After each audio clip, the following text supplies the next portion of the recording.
Lakshman Prabhu, are you able to recite short prayers? Yeah, sure, Prabhuji. Yeah. Just Go on. Om Namo Bhagavate Vasudevaya. Om Namo Bhagavate Vasudevaya. Om Namo Bhagavate Vasudevaya. Om Ajnanatimirandasya Jnananjanashalakaya Chakshurunmilitam Yena Tasmai Shri Guruve Namaha. Nama Om Vishnupadaya Krishna Prastaya Bhutale Srimate Bhaktivedanta Swami iti namine. Namaste Saraswati Deve Gauravani Pracharine Nirvishesha Sunyavadi Prachatya Desatarine. Jai Sri Krishna Chaitanya Prabhu Nityananda Sri Advaita Gadadara Sivasati Gaura Bhakta Vrinda. Hare Krishna Krishna Krishna Hare Hare Hare Rama Rama Rama Hare Hare. Hare Krishna Prabhuji. Hare Krishna, thank you so much. Thank you everyone for tuning in today and appreciate Padma Mataji's wonderful service. We are very grateful, Padma Mataji, for taking up this service of reminding devotees. Really appreciate. Thank you so much. So hopefully today we will complete the 19th chapter, prayers by the residents of Jambu Dvipa. So in the last session, we have covered the prayers. You want to show that, Sundar Chaitanya, that picture? Yes, so we have covered the prayers by the residents of Ramyaka Varsha, Iranmaya Varsha, and Uttara Kuru Varsha, the northern tracts of land, northern side to the Ilavruta Varsha. And then we came back and we did this one, Kimpursha Varsha. And wherein we had seen Hanuman offering prayers to Lord Ramchandra along with his associates. There were number of wonderful verses, and the essence was that Lord Ram doesn't. You can't impress Lord Ram by the external qualities. Lord Ram sees the character of a devotee, and he sees the intention of the devotee, not the external looks. So that's how anybody. That's why anybody can become a devotee. Anybody can worship, and rather everybody should worship Lord Ramchandra. That's what we discussed. And today we will be discussing the prayers offered by Narada Muni in the Bharatavarsha, which is the southernmost tract of land next to the saltwater ocean. Over to you, Sundar Chaitanya. Haribol, Hare Krishna. Yeah, sometimes this geography might seem confusing, but I request devotees, as mentioned several times, if it seems difficult, please watch Bhavaneshwar Prabhuji's videos, because it gives a lot of clarity. And especially these terms like Bharat Varsha, Bharat Khanda, we might use interchangeably and just think I was clarifying with my father just before the session. And he was explaining, no, Bharat Khanda is not the same as Bharat Varsha. And I was trying to wrap my head around it, but then it made sense. So these kind of terms, I appreciate there is some difficulty sometimes in understanding them, but please don't let that stop you. And Bhavaneshwar Prabhu's videos are very useful. Okay. Yeah, but let me make it clear to you. Yep. The Bharatavarsha has been divided into 9 portions, 9 divisions. It has 9 divisions. None of the Varshas has been divided, or we don't know yet. We haven't got that information. But this Bharatavarsha has been divided into 9 tracts of land. And the 9th one is Bharatakanda. That's where we are living. This globe. Earth planet. Earth planet is the 9th division, the southernmost division of Bharatavarsha.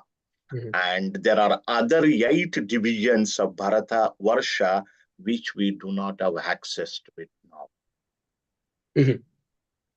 Jai. Okay, so continuing from last time, we had prayers offered to Lord Ram by Hanuman in Kimpurusha Varsha.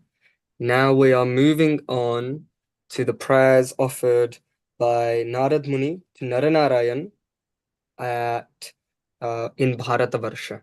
So can we have one devotee to read from texts 9 to 15, please? I'll read, Prabhuji. I'll start with that.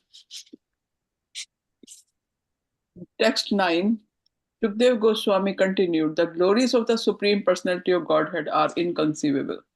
He has appeared in the form of Narayan in the land of Bharatvarsha, at the place known as Badrikashram, to favor his devotees by teaching them religion, knowledge, renunciation, spiritual power, sense control, and freedom from false ego. He is advanced in the opulence of spiritual assets, and he engages in executing austerity until the end of this millennium. This is the process of self-realization. Text 10.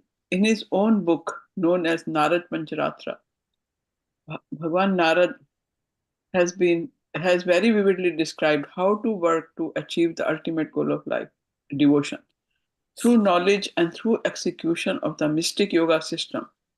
He has also described the glories of the Lord, the Supreme Personality of Godhead.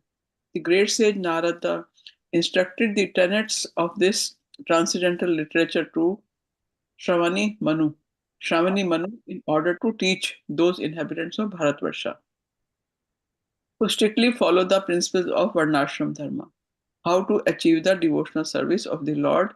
Thus Narad Muni, along with the other inhabitants of Bharatvarsha, always engage in the service of Narayan, and he chants as follows.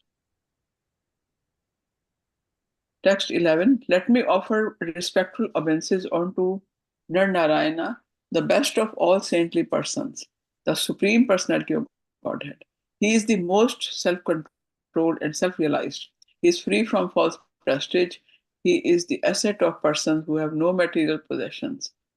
He is the spiritual master of all Paramhansas, who are the most exalted human beings, and he is the master of the self-realized. Let me offer my repeated obeisances at his lotus feet. Text 12. Narada, the most powerful saintly sage, also worships Narayana by chanting the following mantra. The Supreme Personality of Godhead is the master of the creation, maintenance, and annihilation of this visible cosmic manifestation. Yet he is completely free from false prestige. Although to the foolish he appears to have accepted a material body like us, he is unaffected by the bodily tribulations, like hunger, thirst, and fatigue. Although he is the witness who sees everything, his senses are unpolluted by the objects he sees. Let me offer my respectful obeisances unto that unattached, pure witness of the Word, the Supreme Soul, the Personality of Godhead. Text 13. O my Lord, Master of all mystic yoga, this is the explanation of the yogic process, spoken of by Lord Brahma, Hiranyagarbha, who is self-realized. At the time of death, all yogis give up the material body with full detachment, simply by placing their mind at your lotus feet. That is the perfection of yoga. Text 14. Materialists are generally very attached to their present bodily comforts and to the bodily comforts they expect in the future. Therefore, they are always absorbed in the thoughts of their wives, children, and wealth, and are afraid of giving up their bodies, which are full of stool and urine. If a person engaged in Krishna consciousness, however, is also afraid of giving up his body, which is the use of his having labored to study the Shastras, it was simply a waste of time. Text 15. Therefore, O Lord, O Transcendence, kindly help us by giving us the power to execute Bhakti Yoga so that we can control our restless mind and fix them upon you. We are all infected by illusory energy. Therefore, we are very attached to the body, which is full of stool and urine, and to anything related with the body. Except for devotional service, there is no way to give up this attachment. Therefore, kindly bestow upon us this benediction. Thank you, Prabhu.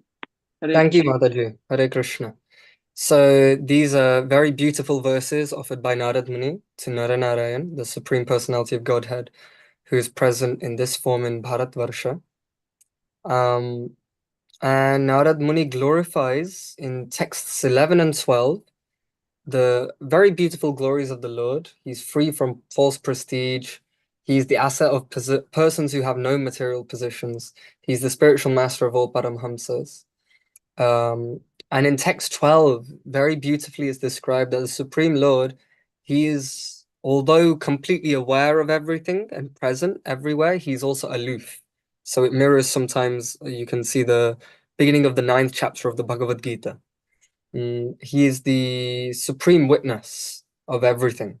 Sometimes people say, oh, no one saw, don't worry, but Krishna always sees. We cannot trick Krishna. And although he sees everything, his senses are not polluted. Our senses, they are polluted. And so the form of the Supreme Personality of Godhead is transcendental. And in this way, the Lord is beautifully described in these two verses, which glorify him.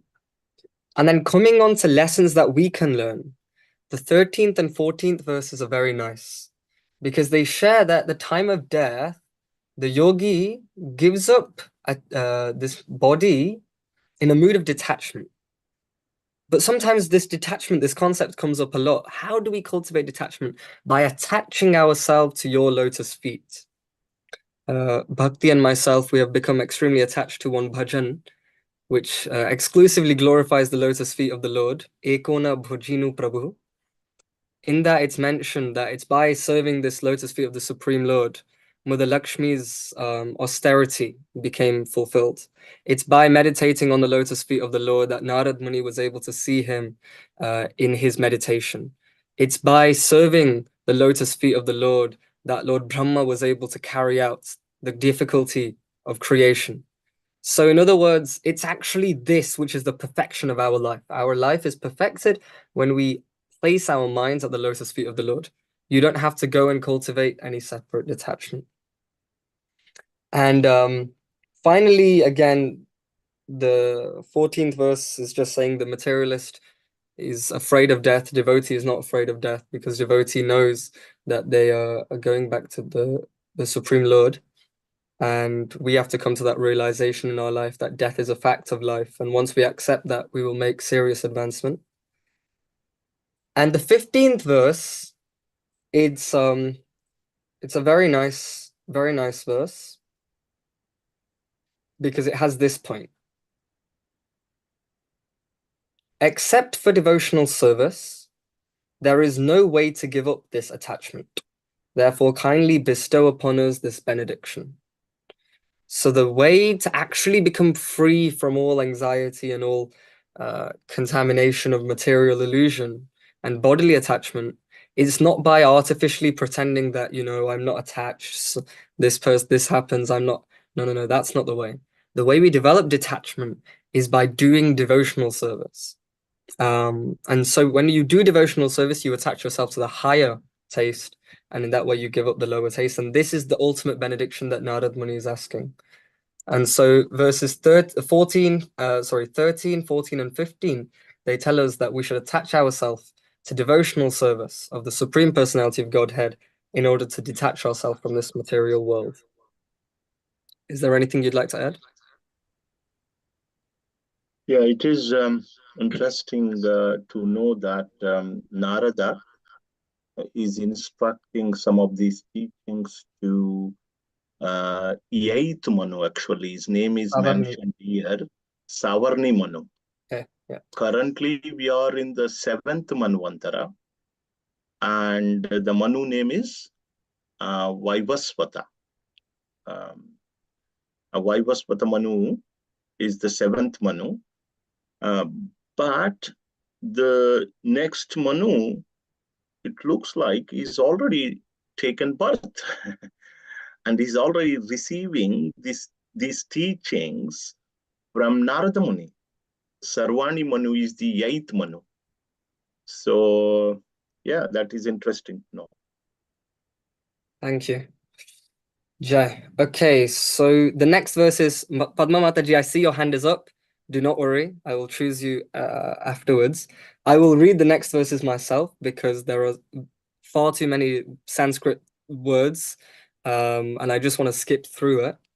So 9 to 15 was about Narad Muni glorifying Naranarayan Rishi in Bharatvarsha. Now 16 to 20 is the rivers, the mountains, and the inhabitants of Bharatvarsha.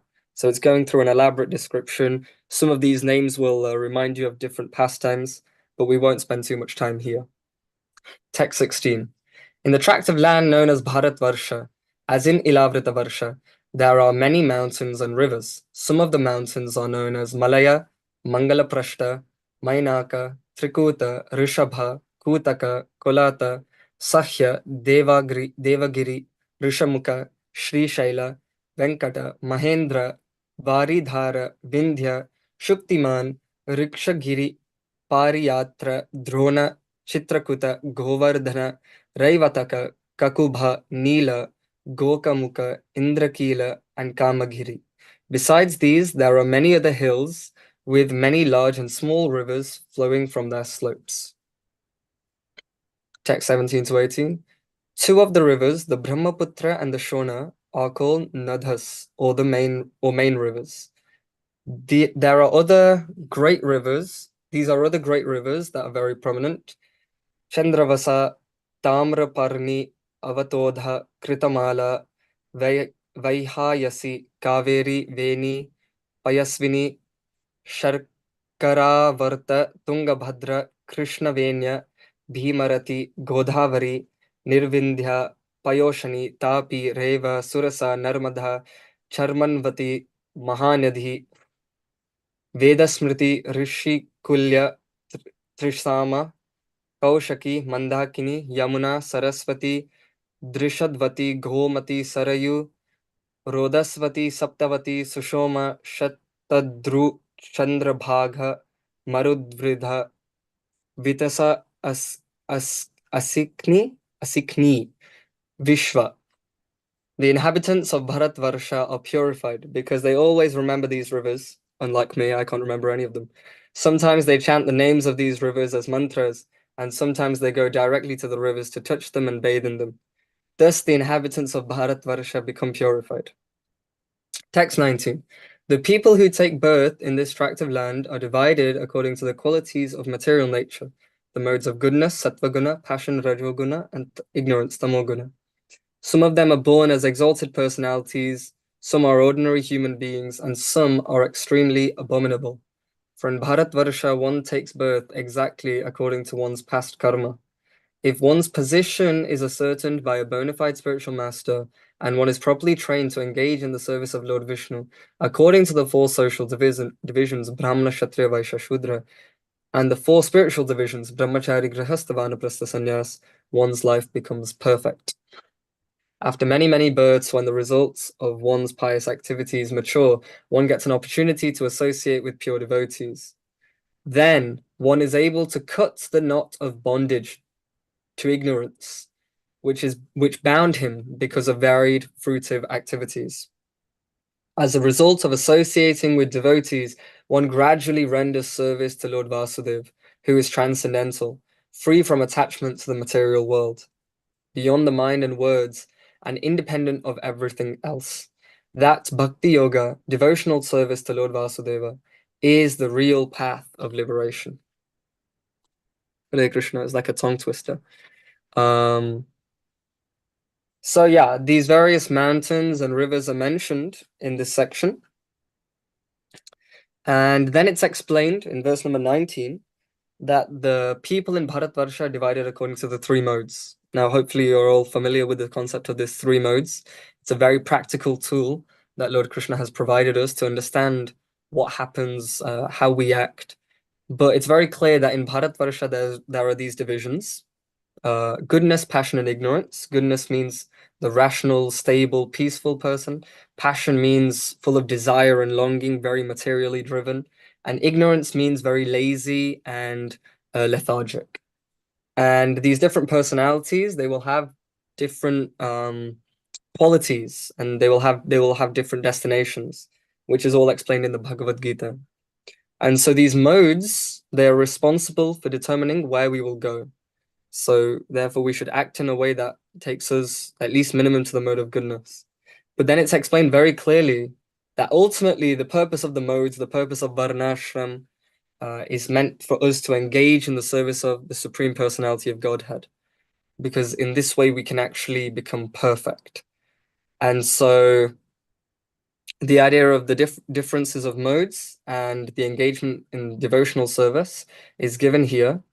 And then just to emphasize that point, this next verse is very beautiful. Verse number 20, which we're going to highlight now. It's very, very beautiful. After many births, one gets the opportunity to associate with pure devotees. Then one is able to cut the knot of bondage to ignorance. And so actually, this is the glory of having the association of pure devotee. Because once you associate with the pure devotee, once you open your heart to the pure devotee, then the ignorance which is binding one is completely cut. You might feel this when you're hearing sometimes a lecture of Srila Prabhupada, and he speaks something quite heavy, and it cuts away these attachments, and it makes you realize, yeah, I'm so irrational, I should act more in devotional service. Or you will hear another devotee who's wonderfully glorifying the Supreme Lord, and you feel a strong attachment develop, and you feel, wow, why am I wasting my time in such material things? And so this is the glory of that association. This is the kind of greatness of that. So you're all here, you're associating with Srimad Bhagavatam. You must have done so many wonderful activities to be here now. And this is the ability that you now have, which is that you can associate with such great personalities, such pure devotees. Right now we're in association with Srila Prabhupada because we're reading his books. And as a result, you will not just theoretically gain this knowledge, but you will practically apply it in service. There's an action of devotional service. And when you do that action, because Lord Krishna is supremely pure, you serve him, you also become purified in the process. And that is the real path of liberation. So this is the glory of devotion, that we should associate with these saintly personalities, because in doing this, we will become inspired to serve the Lord. And once we develop the taste for serving the Lord, and we will be completely detached from the material world. So this is a very important verse. Is there anything you'd like to add in this regard? Oh, you're on mute, sorry. So thank you for explaining that nicely. So just wanted to see, after many, many births, when the results of one's pious activities are mature. So we are at this stage nearly now. We are in, after many, many births, and our pious activities have come to mature to some extent. And now we are in the shelter. One gets an opportunity to associate with pure devotees. So please, we should not take this opportunity to associate with Prabhupada movement, Prabhupada books. We should not take it lightly.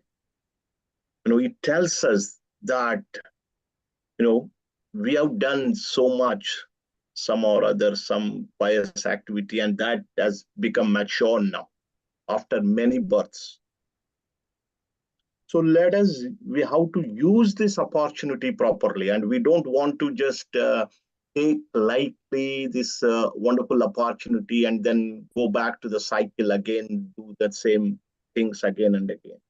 But rather, we should take this opportunity seriously. We all have free will.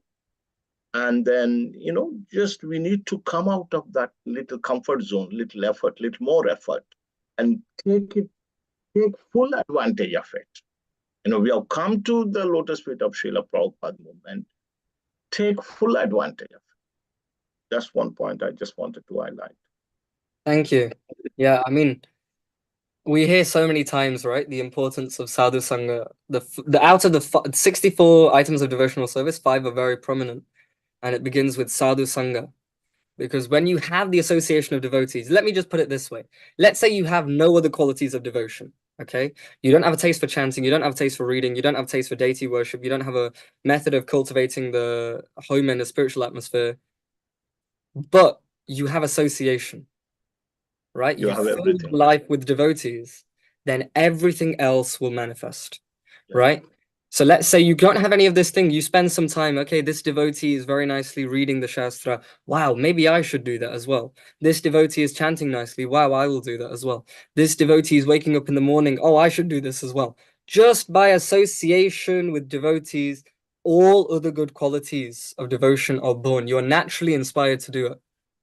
So therefore, it's very important that we associate with the devotees when we get the chance. We should not use that as we should not waste that opportunity, because it's such a very nice opportunity. And look, even if you have a tendency to do nonsense, we all do. I should speak generally. We all have a tendency to do nonsense.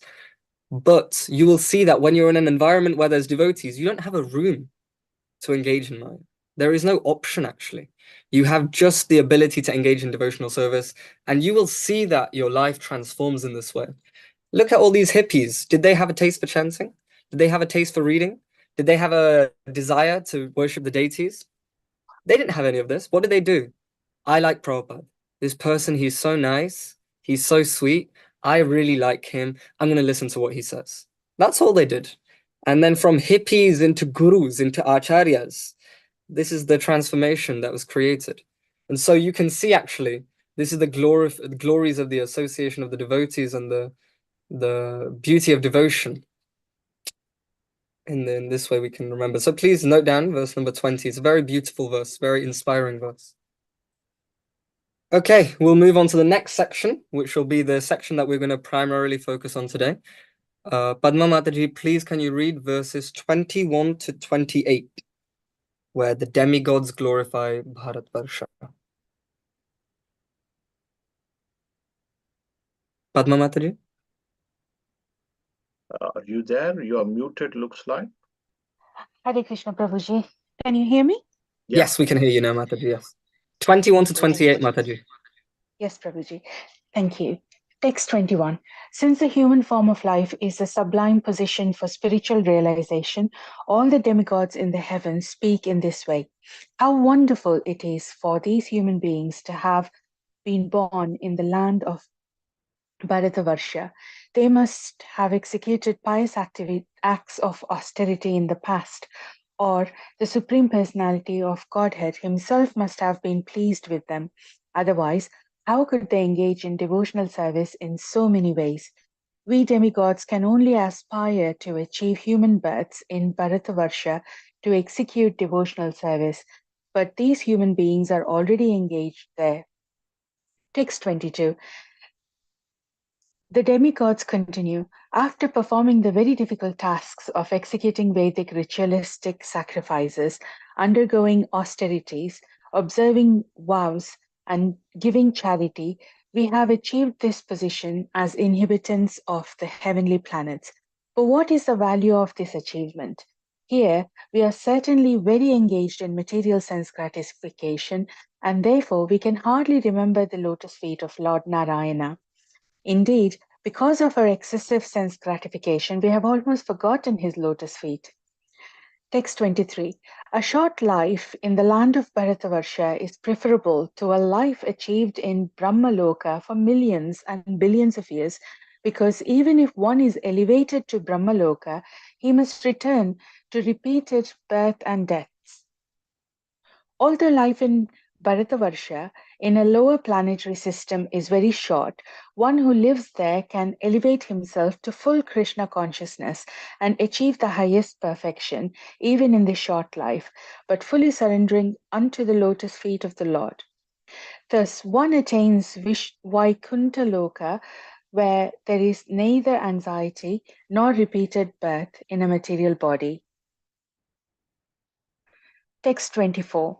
An intelligent person does not take interest in a place, even in the topmost planetary system, if the pure Ganges of topics concerning the Supreme Lord's activities does not flow there. If there are not devotees engaged in service on the banks of such river of piety, or if there are no festivals of Sankirtana Yagna to satisfy the Lord, especially since Sankirtana Yagna is recommended in this age. Text 25. Bharatavarsha offers the proper land and circumstances in which to execute devotional service, which can free one from the results of gnana and karma. If one obtains a human body in the land of Bharatavarsha with clear sensory organs with which to execute the Sankirtana Yagna, but in spite of this opportunity he does not take to devotional service, he is certainly like liberated forest animals and birds that are careless and are therefore again bound by a hunter. Text 26. In India, Bharatavarsha, there are many worshippers of demigods. The various officials appointed by the Supreme Lord, such as Indra, Chandra, and Surya, all of whom are worshipped differently. The worshippers offer the demigods their oblations, considering the demigods part and parcel of the whole, the Supreme Lord. Therefore, the Supreme Personality of Godhead accepts these offerings and gradually raises the worshippers to the real standard of devotional service by fulfilling their desires and aspirations. Because the Lord is complete, he offers the worshippers the benedictions that they desire, even if they worship only part of his transcendental body. Text 27. The Supreme Personality of Godhead fulfills the material desires of a devotee who approaches him with such motives, but he does not bestow benediction upon the devotee that will cause him to demand more benedictions again. However, the Lord willingly gives the devotee shelter at his own lotus feet, even though such a person does not aspire for it, and that shelter satisfies all his desires. That is the Supreme Personality's special mercy. Text 28. We are now living in the heavenly planets, undoubtedly as a result of our having performed ritualistic ceremonies, pious activities, and yagnas, and having studied the Vedas. However, our lives here will one day be finished. We pray that at that time, if any merit remains from our pious activities, we may again take birth in Bharatavarsha as human beings able to remember the lotus feet of the Lord. The Lord is so kind that he personally comes to the land of Bharatavarsha and expands the good fortune of its people. How wonderful. Hare Krishna. Oh, Hare Krishna, thank you so much. I was muted, sorry. Yeah, very beautiful prayers. I will begin from verse 21 itself. So we understand, at least theoretically, we have heard so many times of the glories of Bharatvarsha. But here the people, the residents of the heavenly planets, of Svargaloka, they have something to say about the glories of Bharatvarsha. And what's very interesting is a lot of people, they're attracted by the flowery words of the Vedas, which prescribe karmakanda activities, ritualistic activities by which you can drink the somarasa, you can enjoy in the heavenly planets, etc. And but the demigods, what do they have to say about their position? Right? That's very fascinating.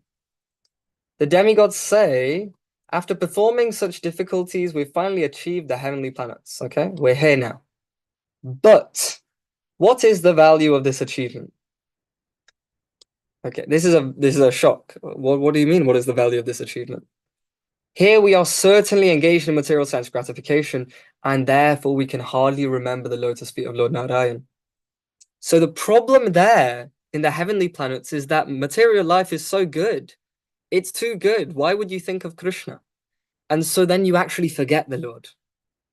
Indeed, because of our excessive sense gratification, we have almost forgotten his lotus feet. So this is the difficulty in the heavenly planets. So you might ask, oh, in that case, then it's better to go to the lower planets, right? To the hellish planets. But the problem there is there's too much misery. It's too difficult because there's too much misery. That's excessive misery. And so actually the optimal place for devotional service with the, some sense gratification and some misery in the right balance is Bharatvarsha. It's very optimal for devotional service. And so they glorify the denizens of Bharatvarsha because they are able to engage in devotional service. This is the glorification they give. It's very, very beautiful. And so you can clearly see that heavenly enjoyment is completely overshadowed and inferior to the ability to engage in devotional service in the land of Bharatvarsha. And text 23 is very, very beautiful. I'm not going to recite the Sanskrit, but I'm just going to discuss a few things in this verse. A short life in the land of Bharatvarsha is preferable to a life achieved in Brahmaloka for millions and billions of years. So I don't have the diagram actually. I don't know if we have it here, but is it present? Okay, here, yeah. So Brahmaloka is the topmost realm in this material universe. Okay, and here we are in some part of Jambudvipa in Bharatvarsha. And in Brahmaloka, they live for so much longer than we do. Their lifespan is insane compared to ours. It's like when a fly only lives 24 hours, it cannot comprehend what a human life is. In that way, when we look at the lives of Brahmaloka, we cannot comprehend. And over there in that higher planetary system, it's better, the demigods are saying, to have a birth here with a shorter lifespan. Why? Because even if you get to Brahmaloka, you end up having to take repeated birth and death. But in Bharatvarsha, you have a beautiful opportunity for Krishna consciousness. And when you engage in Krishna consciousness, you achieve the highest perfection. This is the most glorious point of Bharatvarsha, that you can engage in Krishna consciousness. I don't want to say anything about any of the residents in the higher planets, so if you're listening, please don't get angry with me. But they didn't have Srila Prabhupada, right? You and I, we have Srila Prabhupada. We have Mahaprabhu's movement. They don't have it.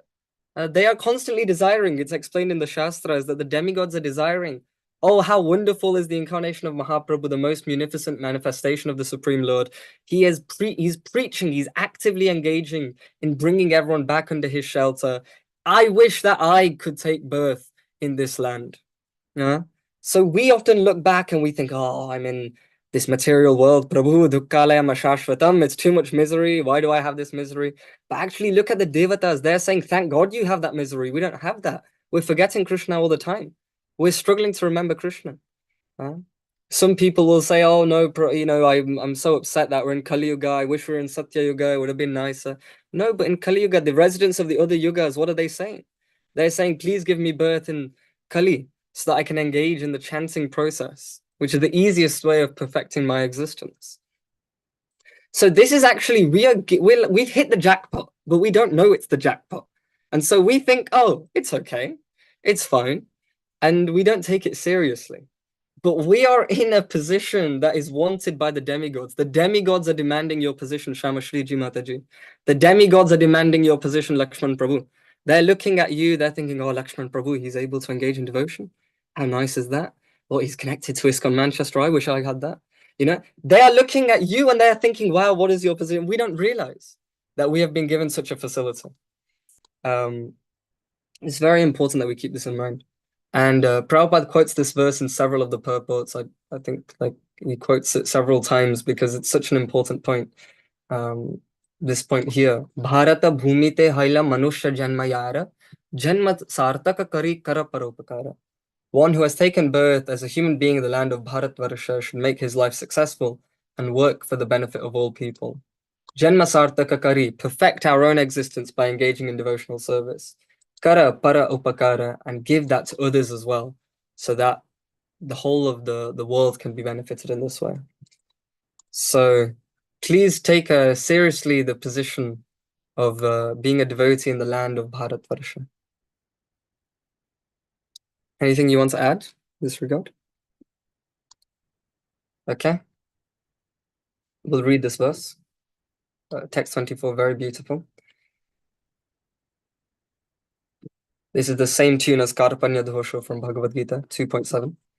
Nayatra Vaikunta Kata Sudhapagha Nasadhavo Bhagavatas Tadashraya Nayatra Yagnyesha Maka Mahotsava Suresha Loko Pinave Sevyatam. Can we have a devotee to read the translation once again? I'll read, Prabhuji. Yes, An Mataji. intelligent person doesn't take interest in a place, even in the topmost planetary system, if the pure Ganges of topics concerning the Supreme Lord's activities does not flow there. If there are not devotees engaged in service on the banks of such a river of piety, or if there are no festivals of Sankirtana Yagna to satisfy the Lord, especially since Sankirtana Yagna is recommended in this age. Thank you, Prabhu. Thank you, Mataji. Yes, here it's mentioned Yagnesha Maka. Okay, so Yagnesha Maka. The performance ultimately of the greatest sacrifice is Sankirtana Yagnya. Yagnyanam Japa Yagnyosmi. Yagnye Sankirtana Praya. It's mentioned in the Srimad Bhagavatam that the Supreme Lord, he will come again in Kali Yuga, and the intelligent persons, they will engage along with him in Sankirtana Yagnya. And so, look, what is a festival if there is no kirtan? What is a festival if there is no devotional service? You might have the biggest mansion. You might have billions and gajillions of pounds. You might have the nicest yachts, the most fancy restaurants next to you, the most beautiful of people living with you, the most amazing investments, which are getting you all the money they can. But what is the use if you have all of these and there is no devotees, there is no Krishna Katha, there is no engagement in devotional service, there is no point. The real festival, the real place of glorification, the real place that you want to be is where devotional service is. Okay? Otherwise, it's like we're missing the whole point. Without devotional service, everything becomes meaningless. And so this is the glory of devotional service. This is the glory of Sankirtana Yagna. It's so important. And Sankirtana doesn't mean the chanting of the holy names alone, but it also means engaging in group glorification of the Supreme Lord, like this as well. So in this way, this is actually the place that is desired. Not me that's saying that. It's the demigods saying. If these things are there, it is as good as Vaikuntha. And these demigods are saying, what is the use of, even in Vaikuntha, if that is not there, what is the use of such living there? Yeah. So that means, by Srila Prabhupada Mercy, we have this on a regular basis, and tomorrow we have Gita Jayanti. Yeah. Jayanti tomorrow, and we'll be reciting, it's Ekadashi tomorrow, we'll be reciting entire English translation, 700 verses in the temple from 6 o'clock onwards. And on Sunday, we'll be reciting Sanskrit verses with fire sacrifice. So many festivals for us. Yeah, this is actually the real festival. We sometimes don't, because it's hard to put a value on devotion. Right, sometimes it's easy to put value to something. Okay, this many kilograms of gold, you just check out what the value of gold is, you'll be able to buy that. It's very hard to put the value on the price on devotion because it's beyond value. All right? It's priceless. It's so, unfathomable that no matter what number you give, devotion is far greater than that. It's like infinity. No matter what number you choose, that number is always closer to zero than it is closer to infinity. And in that way, this is the glory of devotion, but we just don't understand its value. But clearly the demigods, they have. And so it's giving us the, the inspiration to take that more seriously. So, if anyone says also they're intelligent, the test of intelligence is, are they engaging in the devotional service? In fact, Prabhupada quotes in that verse, Yajanti hi sumedhasa, meaning of real intelligence, sumedha, real good intelligence, like, I don't know what you say, proper intelligence, is when one engages in the Sankirtana Yajna under the guidance of Mahaprabhu. This is the real intelligence. Okay. And then verse 25 explains the human form of life. Its real purpose is meant actually for engaging in Sankirtan Yajna, engaging in devotional service. Is the real purpose. Otherwise, it's like being a free forest animal and going into the trap of the hunter. Okay? There are many analogies given like this. It's mentioned that one time there was a person who heard that in the river Godavari, you can get lots of diamonds. So he went to the river Godavari and he is thinking, okay, today is my day, I'm going to get some diamonds. And then he goes and it's so many rocks and pebbles and he thinks, okay, how am I going to go about doing this? So he decides, he comes up with a strategy. He's going to look, okay, put his hand in the water. If it's a rock, he's just going to throw it away. Okay, if it's a diamond, he'll keep it. So he puts his hand in the water, rock, throws it away. Another stone, okay, throws it away. He does this. And then, because he's perpetually throwing away, one time he picks up a diamond. But because he's so used to the motion of throwing away, he picks up the diamond and he throws it away as well. So in that way, we have been in how many bodies? God knows how many times we've been in this material bodies, birth after birth after birth, this body, that body, this body, that body. And now finally we got a chance, not just a human life, but you got human life where you can engage in service, and not just engage in service. You're able to engage in service in the association of devotees, but not just that. You have the wonderful facilities. You have Veda base at your disposal. You have so many lectures online. The demigods are dying for this. They don't have this kind of facility that you do. And so we have a diamond, but because we're so used to throwing away the rocks, we're almost throwing away the diamond. So let's make sure that we take the purpose, we remember the purpose of the human form of life, which is to advance in spiritual realization and engage in devotional service.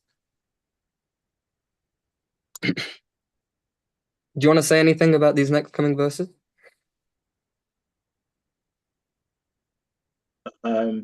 Yeah, so sometimes Prabhupada gives this example that an hunter,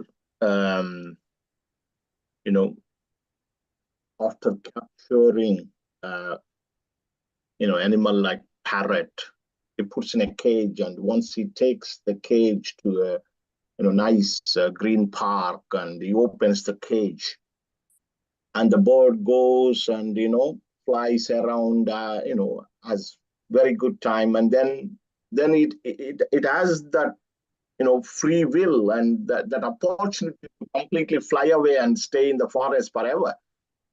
But because it is so conditioned, it comes back to the cage to get locked by the hunter. So that is what it is mentioned here actually. So if we don't use this opportunity, we'll be like that. But human life with opportunity, having association with the devotees is is like that. We can actually break this cycle of repeated birth and death and go back to Vaikuntha. So this verse emphasizes that one must utilize this wonderful opportunity. Please move on. Thank you. Yeah, so the next verses, 26 and 27, basically Lord Krishna is, what we're understanding from these is that when one worships the demigods, sometimes this is there, you might know, you worship Lord Shiva and you get this, or you worship Indra and you get this, and you worship Chandra, then you can get that. So many of these things are given. And actually, when people do that, where are the devatas getting their potency of giving benediction from? Actually, they're getting that potency from Lord Krishna. And so when people worship the devatas, what they're doing is they're worshipping the Supreme Lord in an indirect manner. And because of the Lord's mercy, he still facilitates. This is explained also in the Bhagavad Gita. He still facilitates that faith is strengthened. And in this 7th chapter, verses 20-21-ish, this concept comes again. So in this way, the devatas, they're worshipped for material things, and somehow or other, they will be able to do something by the mercy of the Supreme Lord. Okay? So this is the thing that you get from worshipping the devatas. But when a devotee worships the Supreme Personality of Godhead, even if they have material desires, then what happens is slightly different. Because when you worship the devatas for material desires, they will give it to you. That's kind of, it's a transactional thing. Because they are formally just having to deal with you in almost a transactional way. Whereas the Supreme Lord, he sees the best interest at heart. And so he gives you the material thing, but he does not bestow benedictions upon the devotee that will cause him to demand benedictions again. In other words, the Lord gives you something but takes away your material desire, because your material desire is what keeps you bound here. Whereas when you're interacting with the devatas, they just give you the material thing, but they don't take away your material desire, because it's not relevant for them, right? In the same way that you might go to a family event and someone will say, maybe a distant uncle will say, oh, you take this sweet, it's very good, this chocolate is very nice. But what will your mother and father say? No, no, no, it's bad for your teeth, right? And so they may or may not give it to you because they're actually looking at your best interests. So in this way, the Supreme Personality of Godhead, he's looking at the best interest of the devotee. And this verse is very beautiful. Satyam dishatyartitamartito nrinam naivartadho yat punarartita yatah swayam vidatte bhajatam anichchatam ichcha pidhanam nijapada pallavam. Supreme Personality of Godhead fulfills the material desires of a devotee who approaches him with such motives, but he does not bestow benedictions upon the devotee that will cause him to demand more benedictions again. However, the Lord willingly gives devotees shelter at his lotus feet, even though such a person does not aspire for it, and that shelter satisfies all his desires. That is the Supreme Personality's special mercy. So when you engage in worship of the Supreme Personality of Godhead, no matter who you are given that facility, that purification, that progress in spiritual life. Prabhupada again quotes, like he did in the last chapter, Akamaha. So one who has no desires, a pure devotee. Sarvakama, one who has all material desires. Mokshakama, one who desires liberation. Udharati, Tivrena Bhakti Yogena, by engaging in devotional service, Yajeta Purusham Padam, by engaging in intense devotional service, then they will be able to get the highest destination. So no matter who you are, if you're a pure devotee, if you're a strong materialist, or you're a spiritual seeker, then you should all engage in the intense practice of devotional service, for that will free one and give one the highest benediction. So this is very explained. Also, don't be surprised. Sometimes you might be praying for something, but you might not be getting it. Lord gives such thing which will be ultimately beneficial to you. If it is not beneficial, he may not award that. Right? Yeah. And ultimately, Krishna will give you what actually, like, when you're looking for something, why are you looking for it? You're looking for it so that you can become happy. But the thing is, you won't be happy if you get that thing anyway. So Krishna satisfies your actual desire, which is, I want, I don't actually want a Ferrari. What I want is Krishna, And so when you come to Lord Krishna, he realizes, look, this person wants real happiness, and the way to real happiness is through devotional service. So he awards the person that kind of facility. And then finally, the prayer in verse 28.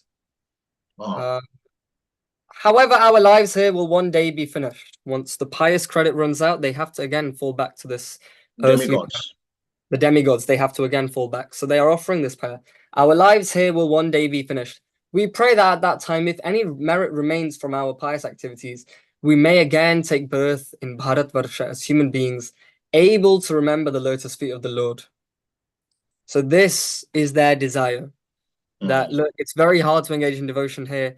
Let us, when we have at least some merit, we can go back to Bharatvarsha, because that is the land of the pious persons who can engage in devotional service easily. So they are desiring to come back here, but people here are desiring to go there. Want to go to heaven, but the demigods in the heavenly planets, they wish to take birth here in the land of Bharatavarsha and render devotional service. So we are already at that stage. So we don't know.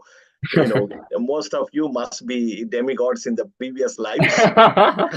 Prayed for this wonderful opportunity, and as a result of that, we got this wonderful opportunity of connect movement.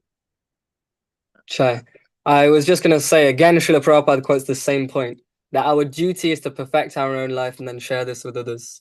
So if the demigods are desiring, we should also make sure that we engage. Very important. We should perfect our life, and we should also help others. Helping others will teach us so many things. We must have patience. Prabhupada could have stayed in Vrindavan, but just he came to West with so many and underwent so many hardships. For what? For preaching, for bringing others closer to Krishna.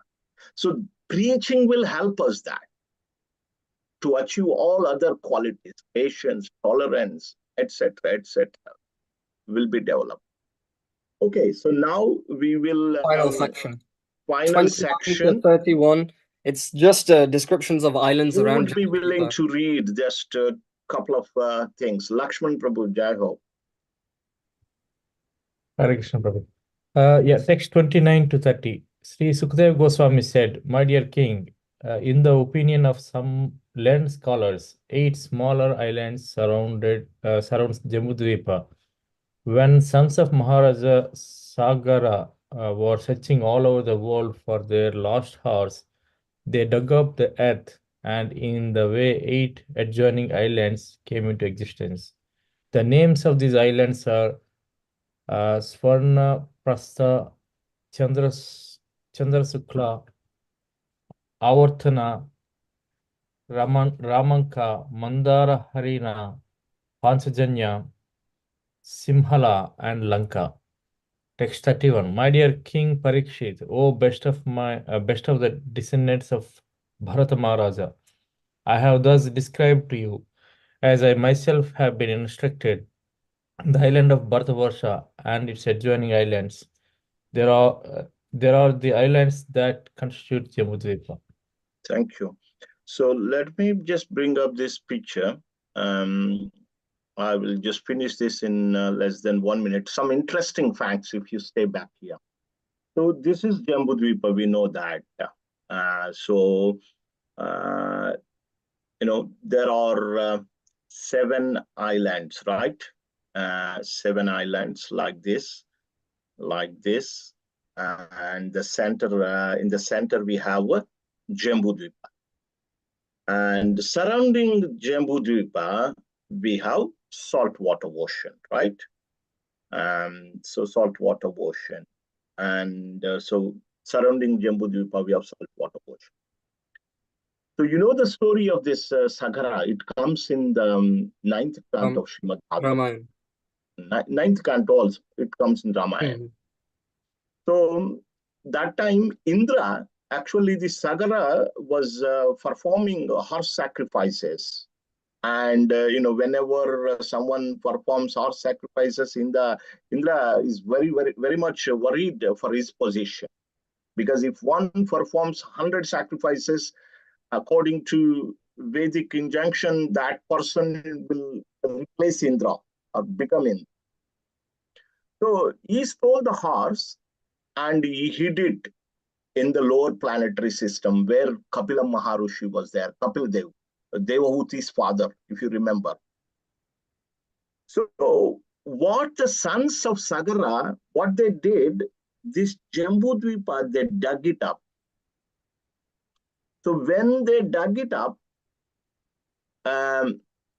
there were islands formed. So such a deep, they went. And here it is mentioned, because they dug up the earth around Jambudvipa. So here you would see my cursor, 1 here, probably 1 there. Around Jambudvipa, surrounding Jambudvipa, there are 8 islands. which we can't see in this picture, but there are like here, one there, like that, because they dug the earth.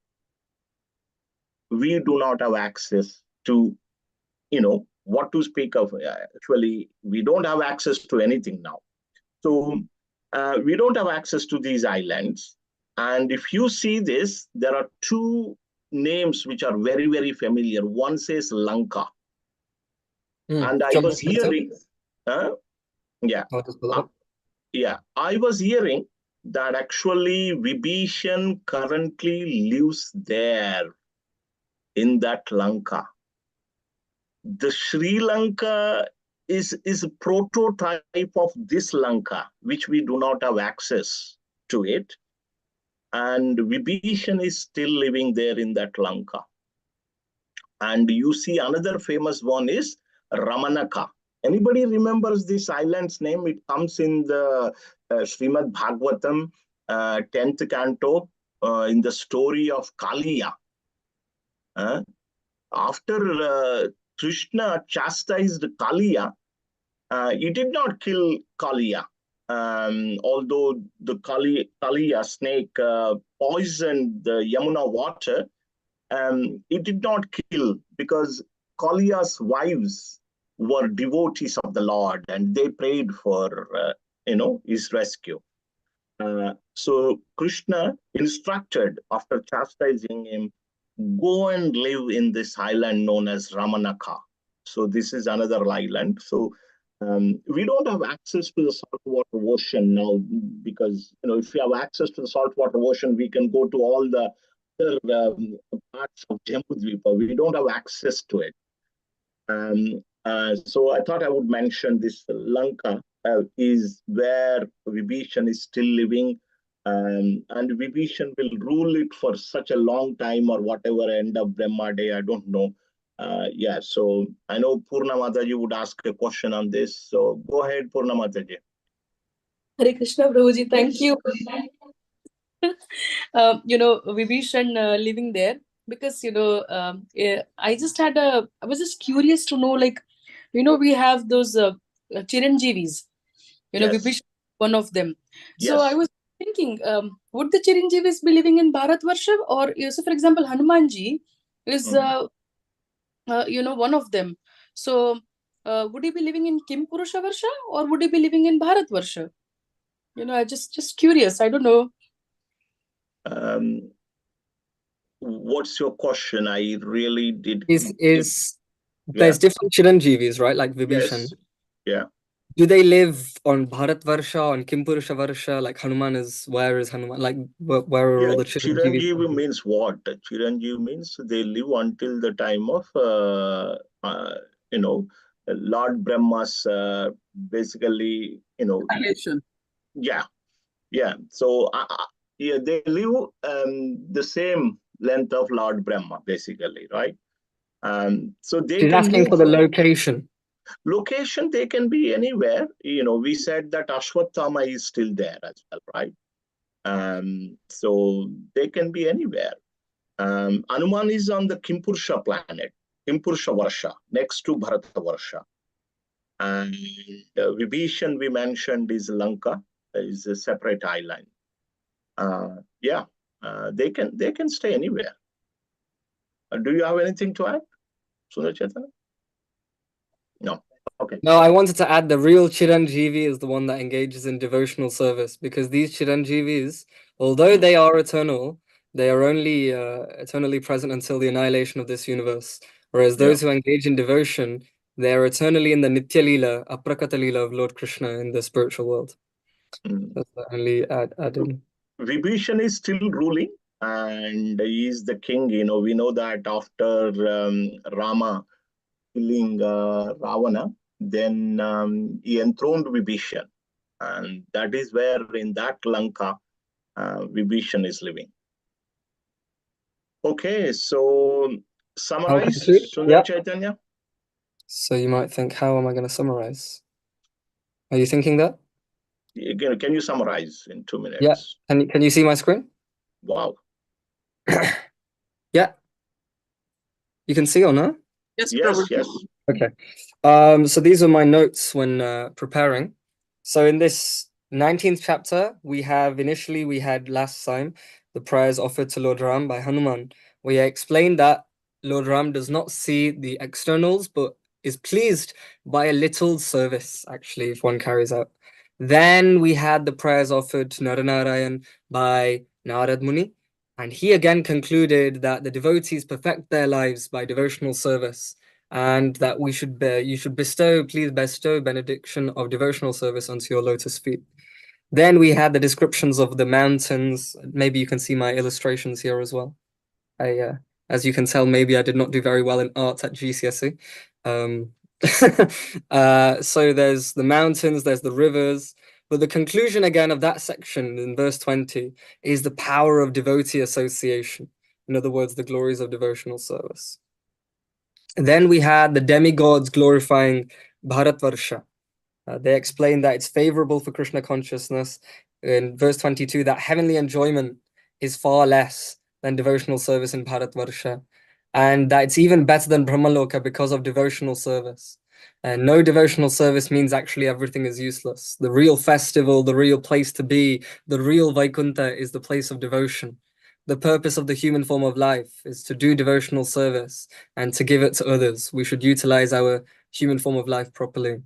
Then we look at the Devata worship versus devotional service, and that Lord Krishna removes the material desires. And so we should actually engage in his service no matter who we are. And then finally, they pray that they can take birth in Bharatvarsha. Because ultimately, if you're in Bharatvarsha and you go to the heavenly planets, you're anyway going to come back down. And over here, there is too much sense gratification, too much sense grat. It's difficult. In the lower planets, there's too much misery, right? But in the middle planets, in Bharatvarsha, it's optimal for devotional service. And by engaging in devotional service, you can achieve the Supreme Personality of Godhead. And then we discussed a little bit about the islands of Jambudvipa. But the conclusion ultimately was devotional service. Whether it be through association, whether it be please let us take shelter of your lotus feet, whether it be the prayers of the demigods, the purpose of the human form of life, or understanding devotional service as the real path to liberation. So the conclusion is, please take this opportunity to engage in devotional service. The demigods want what you want. Let's use our lifetimes properly. Hare Krishna. Hare Krishna. Srila Prabhupada ki jai. Jai. Hare Anybody Krishna. has any comments, any Thank questions? you very much. Brilliant presentation, Prabhuji, from both of you. Thank you. Excellent. I'm very grateful to you both. Hari Hari. Absolutely Disha, agree, Srila Prabhuji. Prabhupada is the person that gave the nicest presentation. Very Disha, powerful message You are today. Disha Mata, you have any questions? Yes, I do. I just wanted to say I liked the point about that you both made about Kali Yuga and looking at it from a different perspective. Like, it's easy to go outside and think, oh, Kali Yuga is getting bad now, and like look at all the, the prophecies of the Srimad Bhagavatam about how bad it's going to get. And you can think, but then when you realize actually the demigods are queuing up to take birth in Kali Yuga in Bharatavarsha, you realize how lucky you actually are. And it's actually not Kali Yuga, it's Chaitanya Yuga. So you should be grateful and how, yeah. That's why your name is Arya, very advanced in spirituality. Arya means advanced in spiritual life. Yeah. Wonderful. Thank you, devotees. Really appreciate for your continued, Srimad Bhagavatam classes. Really appreciate. Thank you very much. Hare Krishna, Srila Prabhupada ki. Jai. Hare Krishna. Hare Krishna. Hare Krishna.